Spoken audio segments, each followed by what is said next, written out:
మనిషి యొక్క సమస్య పాపం అండి. అందును బట్టే పాపాన్ని చాలా చాలా చులకనగా తీసుకోవడానికి వీల్లేదు. ఈ పాపమే మనకు శాంతి లేకుండా చేస్తుంది. ఈ పాపమే దేవుని నుంచి మనకు దూరం చేస్తుంది. ఈ పాపమే దేవుని యొక్క మహిమను పొందలేకుండా చేస్తుంది. ఈ పాపం ద్వారానే మనకు మేలు కలగట్లా.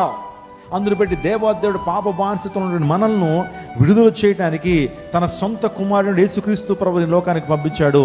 ఆయన చేసిన త్యాగము ద్వారా మనకు పాపక్షమాపణ, ఆయన కార్చిన అమూల్యమైన రక్తం ద్వారా మనకు పాపక్షమాపణ, ఆయన చేసిన బలియాగము ద్వారా మానవ జాతికి పాపక్షమాపణ. అయితే ఆ కుమారుని యందు నిత్య జీవం అంటాడు.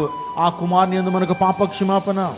యేసు ప్రభు రక్తం ప్రతి పాపం నుంచి మనల్ని పవిత్రులుగా చేయును.